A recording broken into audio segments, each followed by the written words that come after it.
discovered as governor that there are a lot of limitations on local autonomy.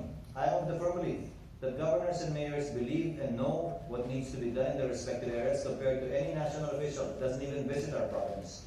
Number two, for example, do you know that the provincial ordinance providing for the budget of the province of Cebu needs to be approved by the regional office of the DBM? How is that? Why is that? It's our era. It's our locally generated revenue sources. So why does it need to be approved by DBM? I don't think that should be the case. That's not found in any laws. It was merely via memoranda issued and circulars issued by the COA, DBM, and DILG. That should be changed and that should be corrected. Local government units know far better what needs to be done.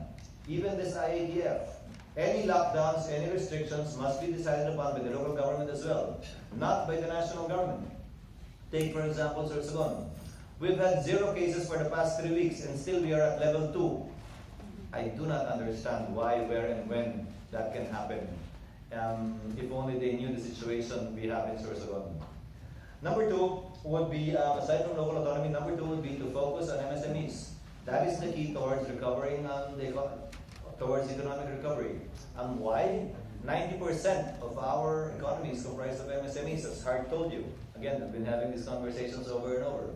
Focusing third on agriculture. But to add to what Hart said probably when she met with you, I also want to pursue a law that will repeal the Oil Deregulation Act. It has clearly not lived to its promises. Why?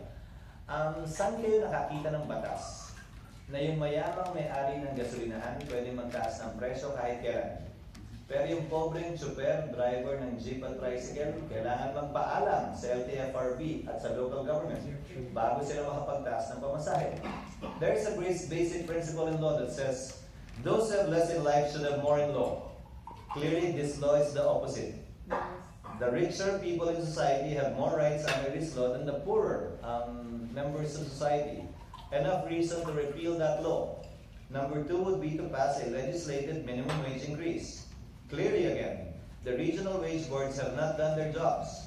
Any increase they have given for the past 10 years, all favor business, never the employee. Ano ba naman yung isa o dalawa sa increase na pasahan nila? Yung sa manggagawa naman. Yung 8, sige, pabor na sa negosyante. It means life and death on the part of the worker. It just means simply less profits for the businessman. It won't make him poor, won't make him hungry. He will still have enough money for his family. But it's a different story for workers. It means life and death for the workers' families unless we give them what is needed. I want to ask the regional wage boards, if you have a friend that's a member of the regional wage board, kindly convey a question. So compare that to Yolanda. Yolanda affected the lives of 3.2 million Filipinos, 100,000 difference. And yet government passed a Yolanda rehabilitation bill worth 20 billion. With Odette, I don't see anything. In fact, if you ask any local government unit about the provinces I've visited, you hear complaints that the national government did not give enough help, and clearly, LGU funds are not enough to rehabilitate Odette-stricken areas. I seek to pass another 20 billion Odette Rehabilitation Fund in order to help LGUs affected by that calamity.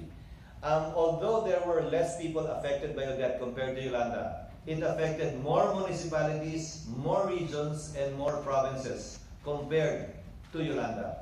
That would be to name a few, unless we spend the entire afternoon talking about what that's a law or a constitutional amendment providing for a framework whereby an area can be given similar rights to a federal state if they are qualified, but not to implement it in the entire country. Why? Our closest experiment is yet to be perfected by Congress.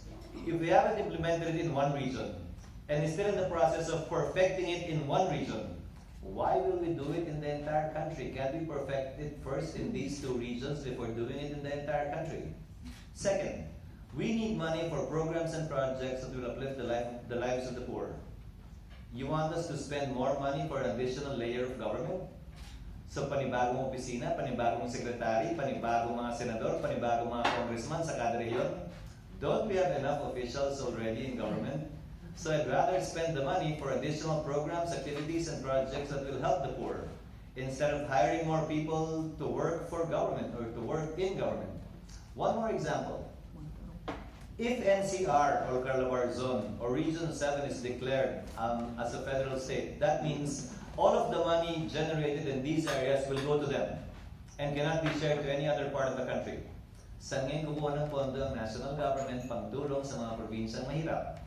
Nobody proposing federalism has ever answered that basic and simple question. Take for example, farm. The total tinanggal ng budget, tao ng budget, ang pondo ng NFA. Kung ibabalik ang pondo ng NFA, posible at kayang gawin yun. You have to go back in time. Why was NFA invented? Government considers NFA as a GOCC, Government Owned and Controlled Corporation. Now, once you use the word corporation, you look at the balance sheet. Kumikita ba o lugi? So sa sobrang lugi ng NFA sa nagdaang mga dekada, nagpasya ang gobyerno